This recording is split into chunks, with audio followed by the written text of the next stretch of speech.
Moby Dick, or the Whale, by Herman Melville. Chapter 42. The Whiteness of the Whale. What the white whale was to Ahab has been hinted. What at times he was to me as yet remains unsaid.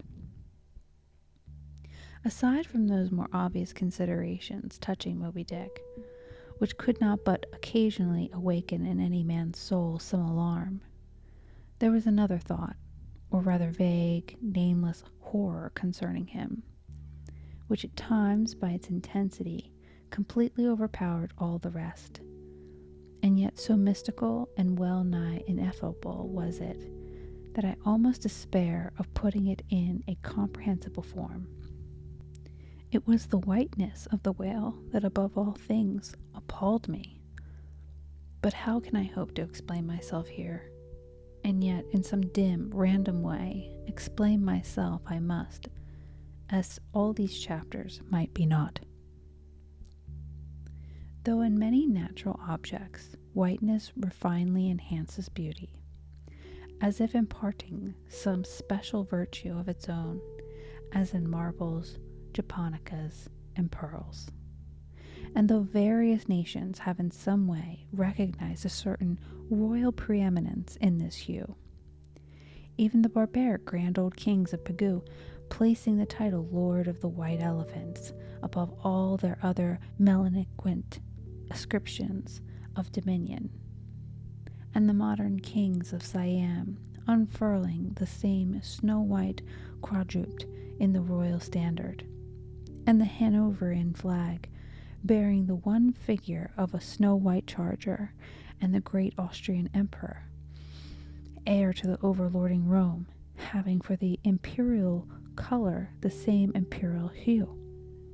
And though this preeminence in its applies to the human race itself, giving the white man ideal mastership over every dusky tribe, and though besides all this, whiteness has even made significant of gladness, for among the Romans a white stone marked a joyful day, and though in other mortal sympathies and symbolizings this same hue is made the emblem of many touching noble things, the innocence of brides, though among the red men of America the giving of the white belt of wampum was the deepest pledge of honor, though in many climes whiteness typifies the majesty of justice and contributes to the daily states of kings and queens drawn by milk-white steeds, though even in the higher mysteries of the most august religions it has been made the symbol of the divine spotlessness and power. By the Persian fire worshippers, the white forked flame being held the holiest on the altar, and in the Greek mythologies, great Jove himself being made incarnate in a snow-white bull. And though to the noble Iroquois the midwinter sacrifice of the sacred white dog was by far the holiest festival of their theology, that spotless, faithful creature being held the purest envoy they could send to the Great Spirit with the annual tidings of their own fidelity. And though directly from the Latin word for white, all Christian priests derived the same of one part of their sacred vesture, the alber tunic, worn beneath the cassock, and though among the holy pomps of the Romish faith, white is specially employed in celebration of the Passion of our Lord, though in the vision of St. John, white robes are given to the redeemed, and the 420 elders stand clothed in white before a great white throne, and the Holy One that sits there white like wool.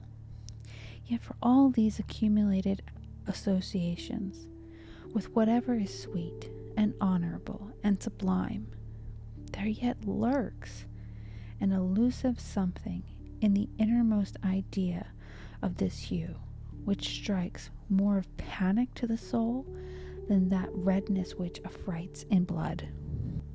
This elusive quality it is which causes the thought of whiteness, when divorced from more kindly associations and coupled with any object terrible in itself, to heighten that terror to the furthest bounds. Witness the white bear of the poles and the white shark of the tropics. What but their smooth, flaky whiteness makes them the transcendent horrors they are? That ghastly whiteness it is which imparts such an abhorrent mildness, even more loathsome than terrific to the dumb gloating of their aspect, so that not the fierce-fanged tiger in his heraldic coat can so stagger courage as the white-shrouded bear or shark.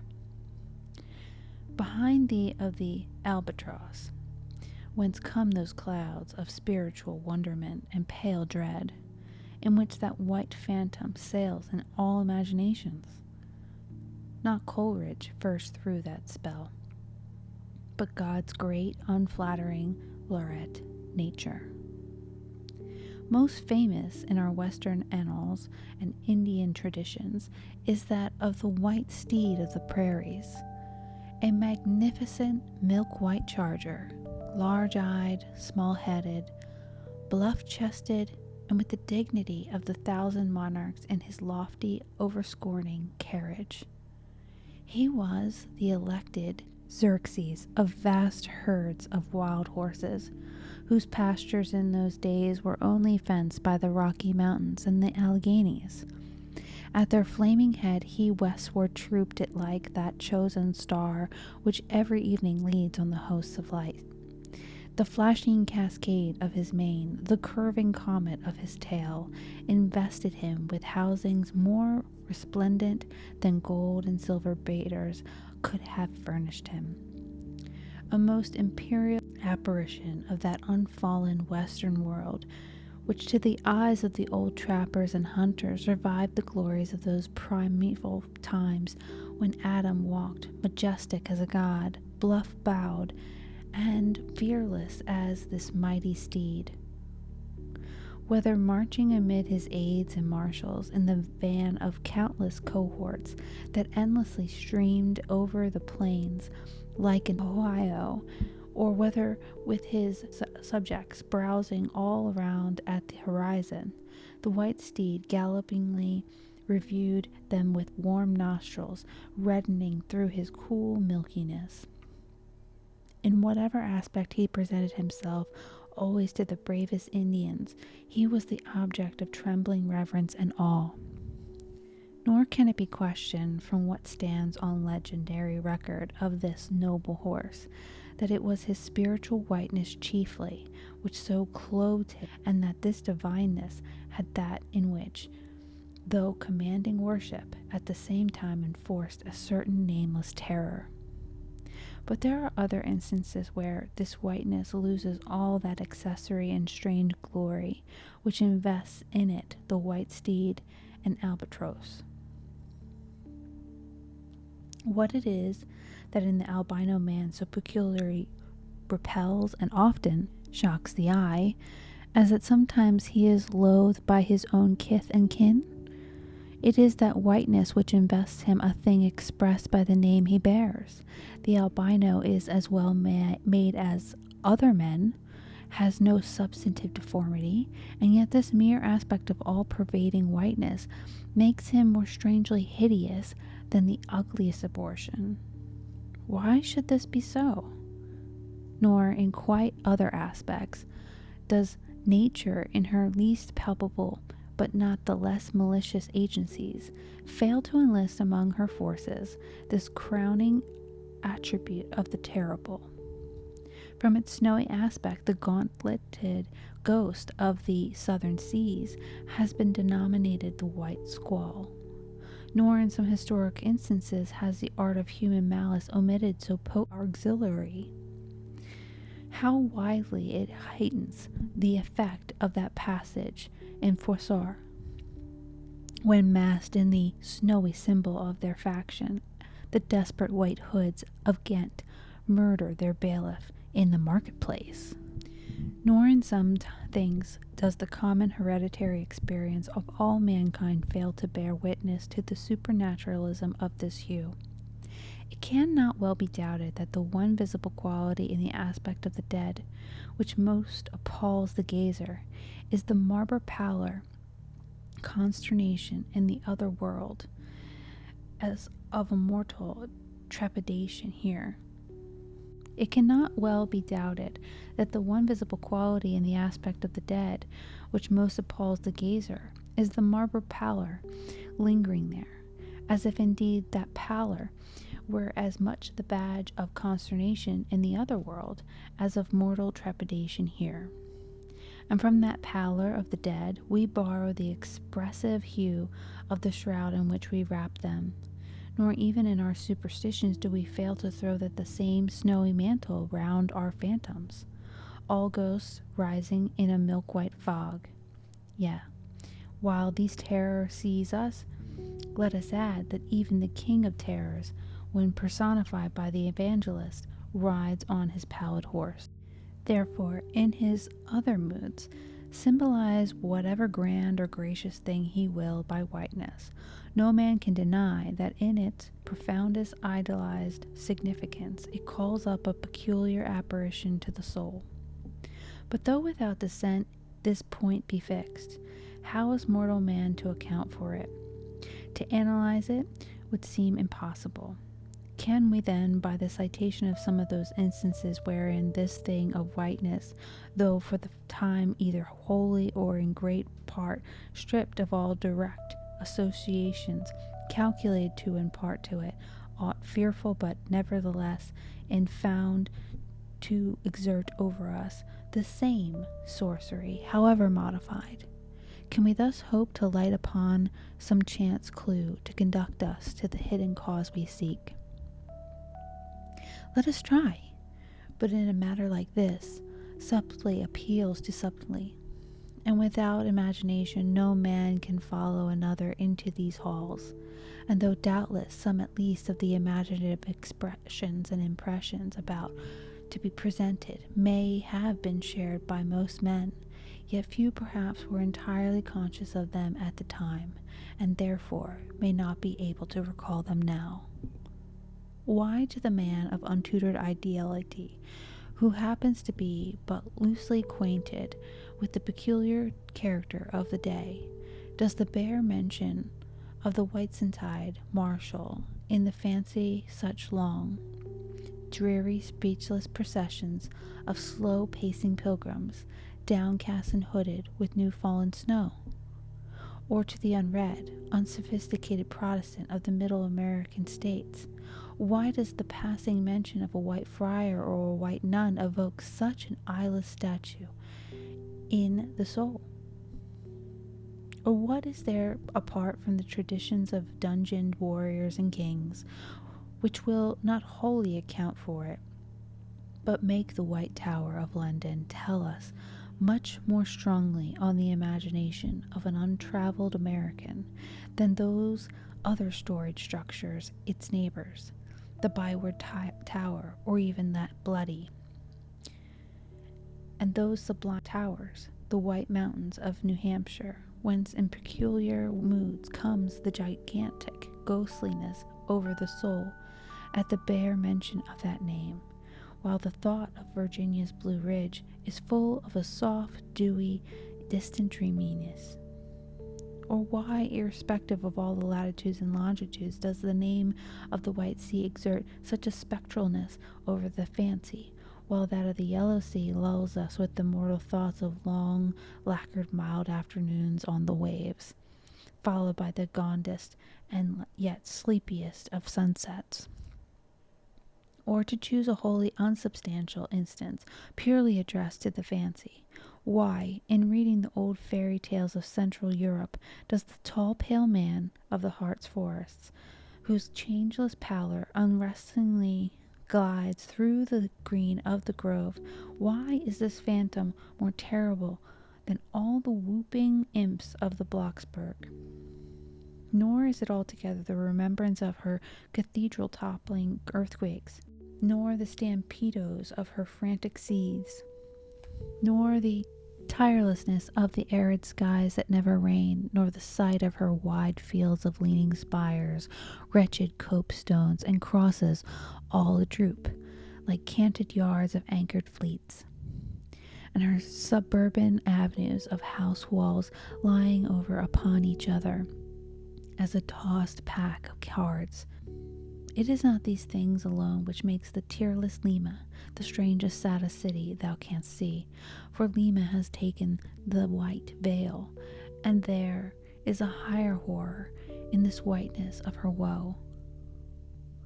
Old as Pizarro, this whiteness keep her ruins forever new.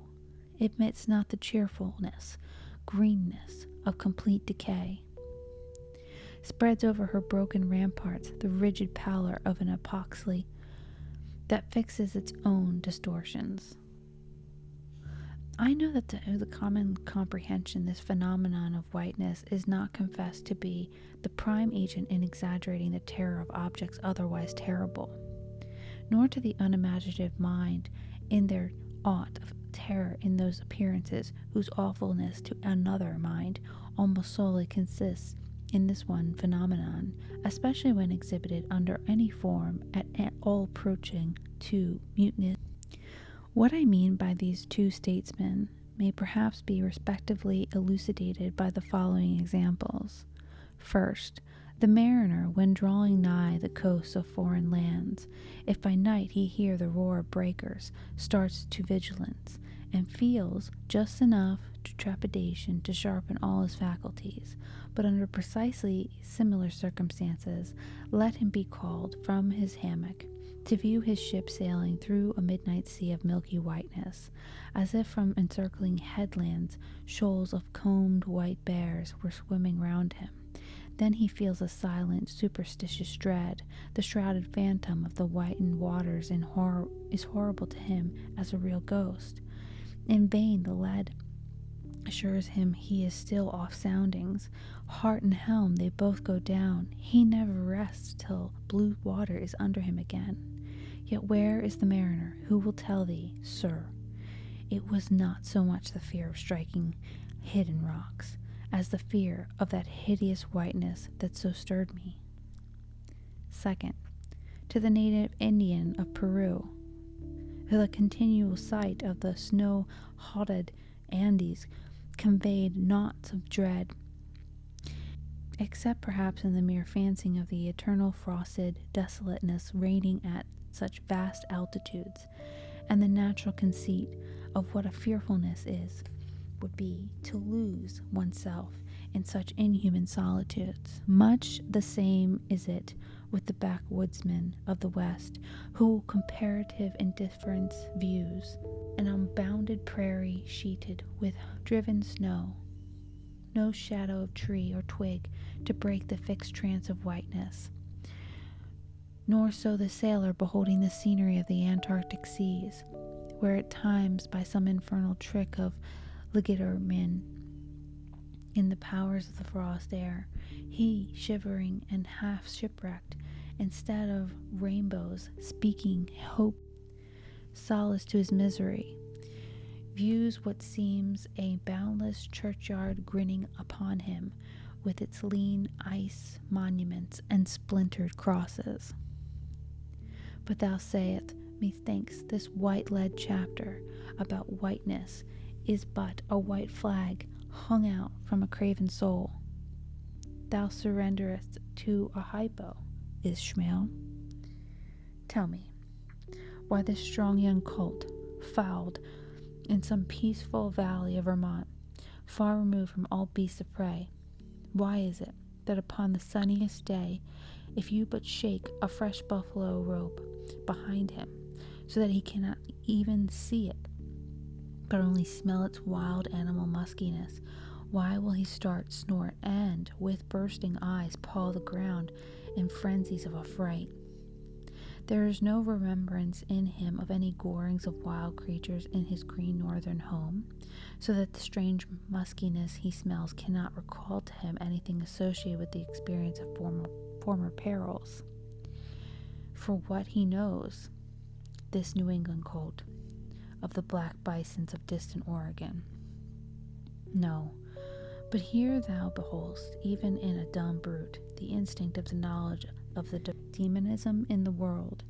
Though thousands of miles from Oregon, still when he smells that savage musk, the rending, goring bison herds are as present as to the deserted wild fowl of the prairies, which, this instant, they may be trampling into dust. Thus, then, the muffled rollings of a milky sea, the bleak rustlings of the festooned frosts of mountains, the desolate shiftings of the windrowed snow prairies, all these to Ishmael are as the shaking of that buffalo robe to the frightened colt. Though neither knows where lie the nameless things of which the mystic sign gives forth such hints, yet with me, as with the colt, somewhere those things must exist, though in many of its aspects this visible world seems formed in love, the invisible spheres were formed in fright.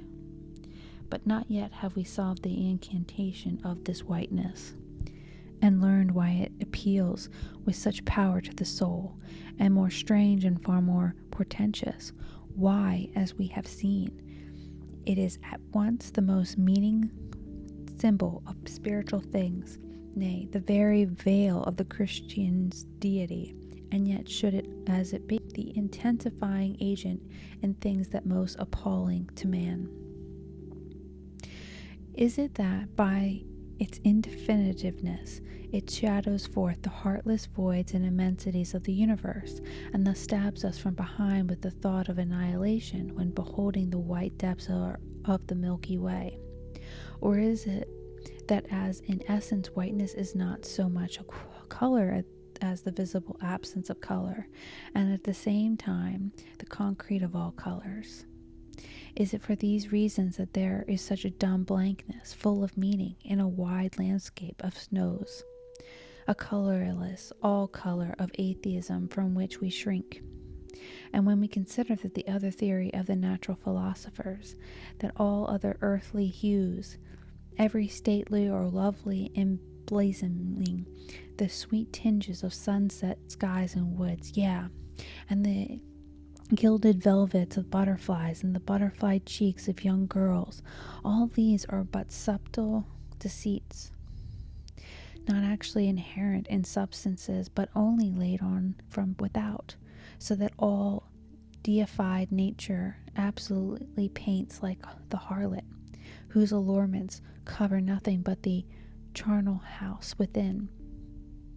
And when we proceed further and consider that the mystical cosmetic which produces every one of her hues, the great principle of light, forever remains white or colorless in itself, and is operating without medium upon matter, would touch all objects, even tulips and roses, but its own blank tinge, pondering all this, the pulsed universe lies before us a leper. And like willful travelers in Lapland, we refuse to wear colored or coloring glasses upon their eyes. So the wretched infidel gazes himself blind as the monumental white shroud that wraps all the prospect around him.